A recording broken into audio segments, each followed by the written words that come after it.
A very good morning, students, and today I will be doing a topic of English grammar, that is verbs. Now students, you all must have studied verbs in your previous class, isn't it? So, if I say what are verbs, what do you mean by verbs? You would easily be able to tell me, isn't it? So let's just revise it once again quickly. Okay.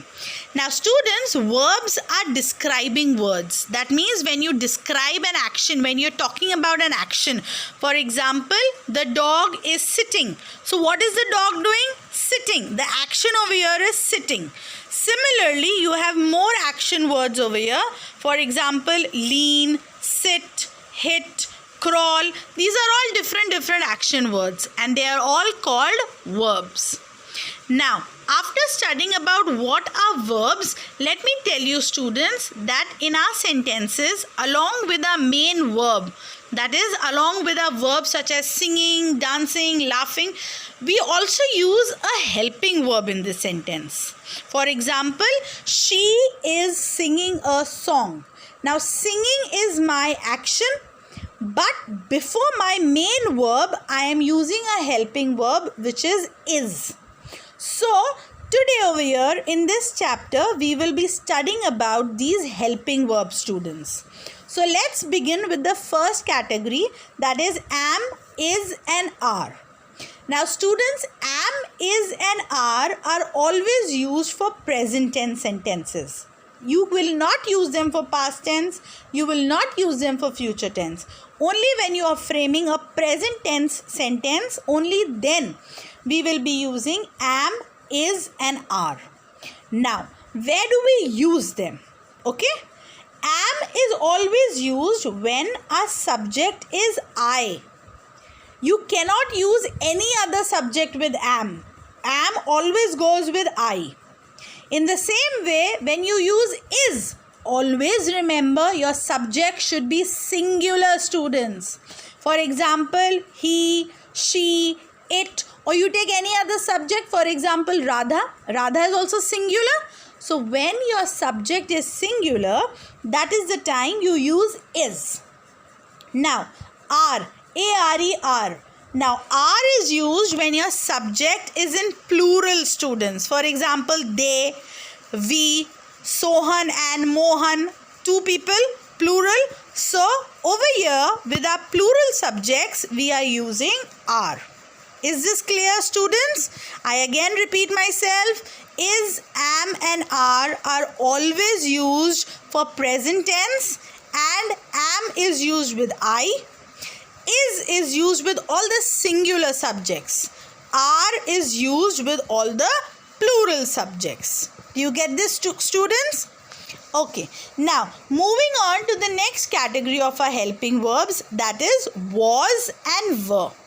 Now, students, was and were. Now, was and were is always used in your past tense sentences, students. For example, when we talk about something which has already happened, in those sentences we use was and were. But over here in this, we will apply the same rule, students. For example, when your subject is singular, we use was, and when our subject is plural, we use were. For example, if I say she is singular, so I will say she was dancing. In the same way, they is plural, so I will say they were dancing. Okay? Students, in every helping verb, I and you are the two pronouns which not necessarily go according to the rule. There is an exception over here, students, now. In all the other helping verbs, we follow the rule of singular and plural, but I and you are exceptionals. In every category of helping verbs, you will always find them in different categories. Okay? Now, have, has and had. First, let's talk about have and has. Now, students, have and has, again, they follow the same rule of singular and plural.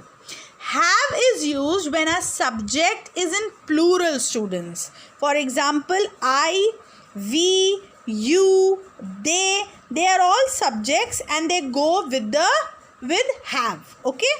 But when your subject becomes singular, students, for example, it, she, then all these sentences, the singular subject sentences, go with has. Please don't forget this, students. Now, the third part is had.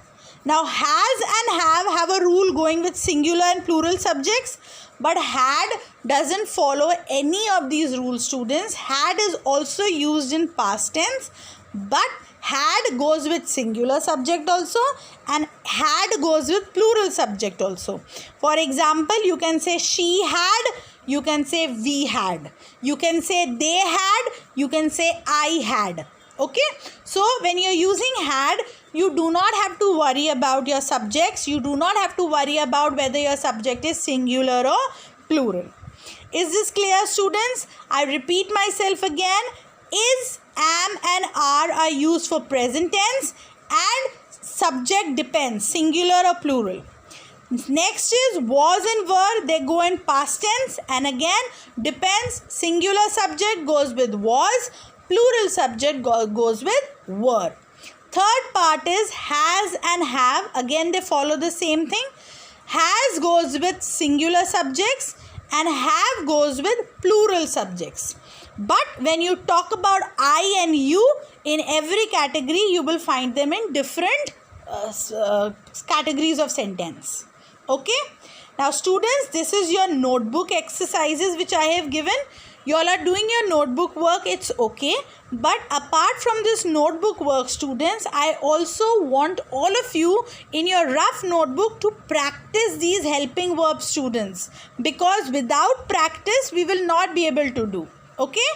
So, you all have heard practice makes a man perfect? That is it. God bless you.